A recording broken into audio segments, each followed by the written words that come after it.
कभी सोचा है कि जिंदगी का रिमोट कंट्रोल किसके हाथ में है? एक ही पल में सब ठीक चल रहा होता है और अगले ही पल सब बिखर जाता है। कल तक जिस कंपनी में प्रमोशन की बात चल रही थी, आज वो बंद हो गई। जिस रिश्ते पर इतना भरोसा था, वो एक पल में कांच की तरह टूट गया। और वो सपने जो आंखों में सजाए थे, वो एक झटके में धुंध की चादर ओढ़ लेते हैं। क्या ये बस अचानक होता है, या कहीं हमारे अंदर का आसमान बदल रहा होता है?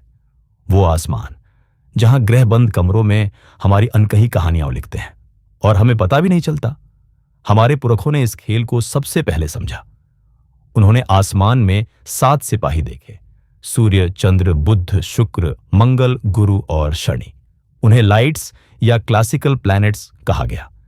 ये वो थे जिनकी रोशनी से जीवन की रातें रोशन हुई। आइए समझते हैं ये ग्रह हमसे क्या कहते हैं। सूर्य, मैं तेरी अस्मिता हूं, तेरे भीतर का आत्मविश्वास। नेतृत्व तेरे भीतर से शुरू होता है, बाहर से नहीं। चंद्र, मैं तेरी स्मृतियों की नदी हूं, तेरी भावनाओं का ज्वार भाटा। मैं हूं तभी तू महसूस करता है। मंगल, मैं चिंगारी हूं, हिम्मत की, गुस्से की और सुरक्षा की। मेरा संतुलन ही तेरी शक्ति है। बुध, मैं सौदे की स्याही हूं, मेरे बिना विचार, भाषा और व्यापार अधूरा है। शुक्र, मैं सौंदर्य हूं, मैं प्रेम हूं, पर याद रखना, बिना मूल्य के मेरा आकर्षण एक खाली जाल है। गुरु, मैं विस्तार हूं, मैं आशा हूं, पर मेरा आशीर्वाद तभी मिलता है जब तुम्हें विवेक हो। शनि, मैं कर्म हूं, मैं समय हूं, मेरी कीमत नहीं दी तो मेरा पाठ बार बार लौट कर आएगा। राहु, मैं भूख हूं, मैं तुम्हारी असीम इच्छाओं का स्रोत, पर तृप्ति बिना सीमा नहीं। केतु, मैं विरक्ति हूं, मैं त्याग हूं, मेरी स्वतंत्रता पाने के लिए तुम्हें अपनी इच्छाओं को छोड़ना होगा। ये 7 ग्रह 7 स्वर हैं जो हर पल हमारी जिंदगी की धुन बजाते हैं। आज तुम्हारा मूड कैसा है, वो इन 7 सुरों का ही परिणाम है। अगर हम अपनी सामाजिक जिंदगी को देखें तो ये 2 पुल एक दूसरे से मिलते हुए दिखेंगे। गुरु का पुल कहता है, बढ़ो, आगे बढ़ो, जितना बड़ा सोच सकते हो उतना बड़ा सोचो। यह आशा और विस्तार का पुल है। और शनि का पुल कहता है, धीरे चलो पर ठीक चलो, क्या तुम्हारे पास अनुशासन है? यह कर्म और सीमा का पुल है। असली ग्रोथ तब होती है जब दोनों पुल मिलते हैं। केवल गुरु की आशा बिना शनि के अनुशासन के ढह जाती है, और केवल शनि का अनुशासन बिना गुरु की आशा के हमें जला देता है। यही कारण है कि हम एक ही उम्र में, जैसे 28 से 30 के बीच, जिंदगी में अचानक भारी बदलाव महसूस करते हैं। इसे सैटर्न रिटर्न कहते हैं। एक कठोर शिक्षक का वापस आकर कर्मों का हिसाब करता है। लेकिन कुछ बदलाव ऐसे होते हैं जो किसी एक इंसान को नहीं, बल्कि पूरी की पूरी पीढ़ी को हिला देते हैं। ये हैं बाहरी ग्रह, यूरेनस, नेपच्यून, प्लूटो। इनकी चाल इतनी धीमी है कि ये महीनों या सालों तक एक ही जगह टिके रहते हैं। ये हमारे अंदर का आसमान नहीं, बल्कि पूरी पीढ़ी का कलेक्टिव वेदर तय करते हैं। यूरेनस, यह बगावत की बिजली है। जब भी यह किसी जोन में आता है, विज्ञान में, टेक्नोलॉजी में, समाज में, अचानक एक झटका लगता है। यह पुराने नियम नहीं तोड़ता, बस जंग लगे नियमों को हटा देता है। जैसे जैसे यह आगे बढ़ता है, समाज में एक झटके में मुक्ति का सिद्धांत काम करने लगता है। नेपट्यून, यह सपनों की धुंध है। यह जब आता है तो एक पूरी पीढ़ी कला, आध्यात्म और आदर्शों के पीछे भागती है। हर कोई किसी हीरो या आइडियल को ढूंढने लगता है।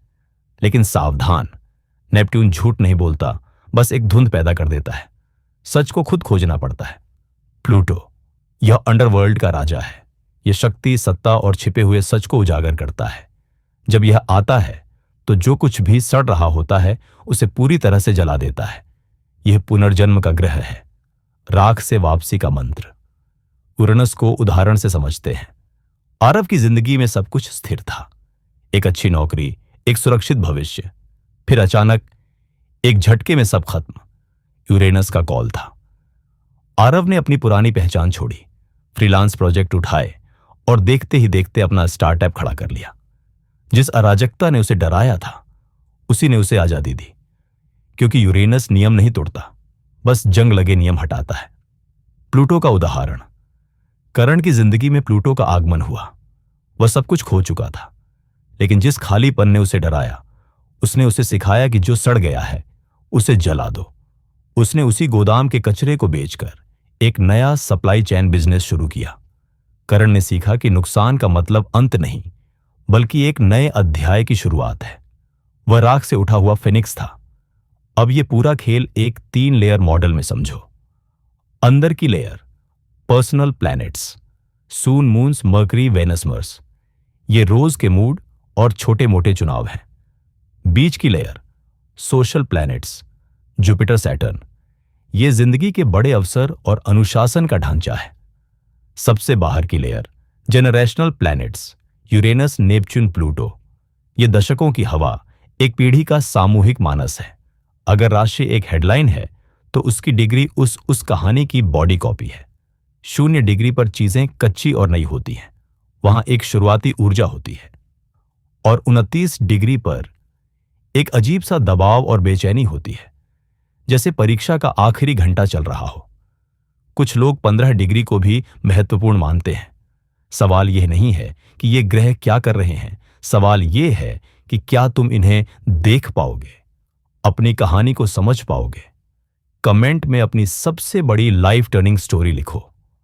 अगले एपिसोड में हम आपकी 2 कहानियों को गुमनाम रूप से डिकोड करेंगे और समझेंगे कि कौन सा ग्रह आपका अंदर का आसमान बदल रहा है। धन्यवाद।